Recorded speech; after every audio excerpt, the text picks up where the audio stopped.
Diana Reid's first novel, Love and Virtue, was a bestseller based on local sales alone. It won the Australian Book Award Book of the Year, winning Best Literary Fiction title along the way, and much more importantly, I gave it 5 stars. Reid has been favourably compared to Sally Rooney, although pretty much any woman under the age of 50 writing contemporary fiction involving relationships is compared to Rooney. In Reid's case, however, the comparison is fair, and if she is Australia's Sally Rooney, seeing other people must be her normal people.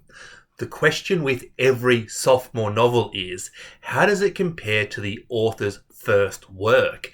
Does seeing other people justify the hype around Diana Reid? Eleanor and Charlie are sisters. Responsible Eleanor works as a business analyst, investment analyst, something with numbers. Well, that's how younger sister actor Charlie puts it to her group of bohemian artsy friends. We open up with Eleanor and her boyfriend Mark breaking up because Mark slept with a stripper.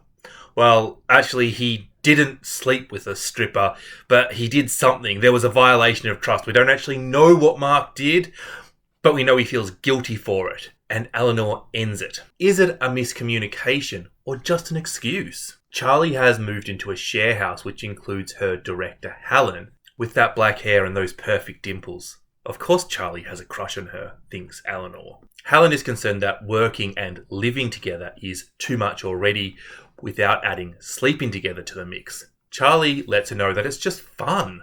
But is it just fun? Eleanor doesn't seem as interested in Charlie as Charlie is in Helen.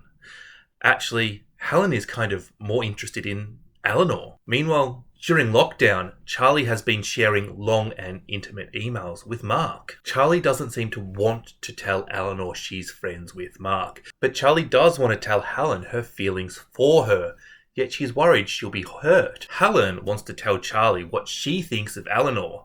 Mark wants to tell Eleanor what actually happened, and Eleanor wants to tell Helen to stay away from her, but actually she doesn't, does she? And what is her sexuality anyway? Charlie is under the impression Eleanor is straight. This is a novel where the characters don't communicate with each other, and it is a criticism I've seen of this novel, and I think that this is completely unfair. Reid has created a set of characters very well here. The lack of communication comes from not wanting to hurt other people, the messiness of youth, the lines between friendship, love, roommates, and casual sex being confusing, and most importantly, the characters not being honest with themselves until they are in a pickle. These are the sort of characters that people who have their lives way more together than certain other people just don't relate to. But these characters very much do exist. Characters who are in many ways super intelligent, but in other ways complete idiots. While I'm not a 20-something-year-old woman who is considering sleeping with somebody who I shouldn't, I completely relate to the procrastination these characters go through, not wanting to have the difficult conversations that might hurt somebody and chickening out. Yeah, I've done that quite a few times. Reid's ability to write a sentence is, well, considerably better than this sentence. Reid has a lovely turn of phrase which enables her to effortlessly construct a drunken beach setting or a complex emotion, and she knows when to keep her writing simple and just ticking along. She doesn't linger too long in either sister's narrative either. Reid is demonstrating that she is a skilled and capable writer who can construct characters and tell a story, and all that gives the book a certain sense of safety.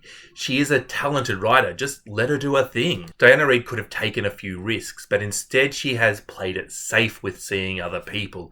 If you were a fan of Love and Virtue, then you will probably enjoy seeing other people, and if you didn't like Love and Virtue, don't expect to pick up seeing other people and change your mind about her. Diana Reid is unapologetically writing to her audience, and that is wonderful. But this book does lack the bite of Love and Virtue. She needs to take a few more risks. Love and Virtue managed to be socially critical and thought-provoking, making comments on rape culture, virtue signalling, campus life, the haves and the have-not, and Australian politics, just to name but a few. And in seeing other people, Reid has captured the post-uni, early to mid-20s single years. She's got the Sydney art scene and the longingness for connectivity after lockdown, and she's captured it all brilliantly, and that's all very nice, but she's not gone that extra step. This is a social commentary. It isn't a social critique. It is missing that element to lift this from the wonderful and messy character study it is into an all-round wonderful book. Seeing Other People is a fantastic novel for readers of literary fiction who also enjoy romance. And despite the chronically overuse of this term, it really is a good book for Sally Rooney fans. I enjoyed this novel. I cared about the characters. I was invested in the outcome. I was engrossed until the end, but it won't really stay with me, and as such, it only gets 4 stars. If you want to hear more about Australian literature, make sure you've clicked that subscribe button. Obviously, you've already liked this video, but if you haven't done that, this is your reminder. And click here to watch my review of Diana Reid's first novel, Love and Virtue. Bye-bye.